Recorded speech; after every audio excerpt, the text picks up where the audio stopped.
What's up, smarty people? It's KeysDAN with RadioWhat.com, DJLittleRock.com, coming to you live in a living color from the Radio What studios. And this is my podcast, What Makes You Smarter? It's an extension of the RadioWhat.com internet radio station that I've been running for quite some time. And if you need DJ services, where do I always send you? DJLittleRock.com. That's right, DJLittleRock.com. Hey, today on the program, I'm going to have an interesting fact. Interesting facts. I like those. I like learning about things. And if you'd like to learn, come along with me. Did you know Captain Morgan was a real person?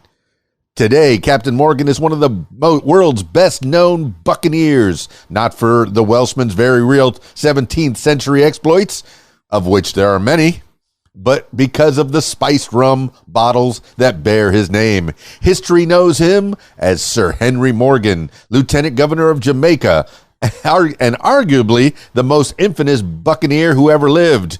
In the 17th and 18th centuries, buccaneers were a distinct flavor of privateer, a sort of illegal pirate, usually bankrolled by the English who harassed the Spanish Empire in the Caribbean. Morgan first arrived in the Caribbean about 1654 and became captain of a privateer vessel 8 years later.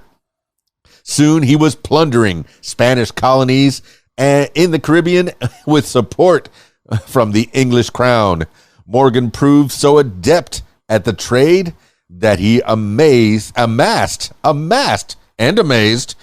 a great fortune, established sugar plantations in Jamaica, and by the decade's end had 36 ships and around 1,800 men under his command. Then in 1671, Morgan attacked Spanish-held Panama City, not knowing that England had signed a treaty with Spain a year earlier. To appease the enraged Spanish, England arrested Morgan and sent him to London, but he received a hero's welcome there, with King Charles II knighting him in 1674. Morgan soon returned to Jamaica, where he lived out the rest of his days. Even before his death in 1688, he published stories detailed Morgan's buccaneering career. Around 250 years later, a distiller named Seagram's bought a spiced rum recipe from a Jamaican pharmacy. In 1944, the infamous Captain Morgan seemed a fitting namesake for the Caribbean-born liquor. A little bit more on that. Little tiny tidbits of facts. A year archaeologists discovered one of Henry Morgan's sunken ships near Panama's Lajas Reef, Lajas, 2011.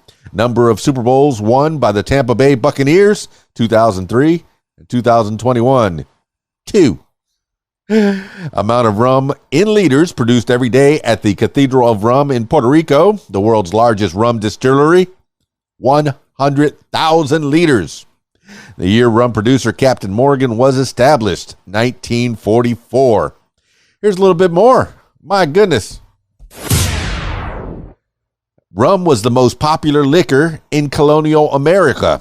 Today, the U.S. is known for its world-class whiskey and craft beers, among other beverages. But in colonial America, rum was king. By the 1630s, distilleries in West Indies began transforming molasses into rum, a liquor perfectly suited for colonial society. Rum kept better than beer and cider, and with easily available raw materials due to the grossly exploitative Atlantic slave trade and a higher alcohol by volume than its competition, the liquor quickly became popular with colonists as both a libation and a medicine. The first colonial rum distillery opened on Staten Island in 1664, and another opened in Boston 3 years later. By one account, colonists drank 37? No, I read that wrong. 3.7 gallons of the stuff. Is it 37? It is 37. 37 gallons of the stuff annually per person by the time of the American Revolution. That seems like a lot. That seems like a lot of rum. And the sweet liquor was so valuable that it was sometimes even traded as currency.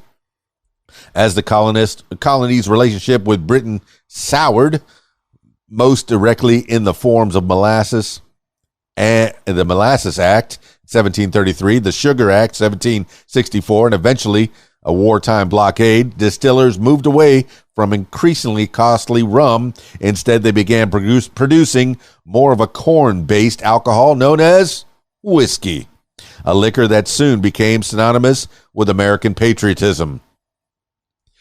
With that, the reign of rum was more or less over.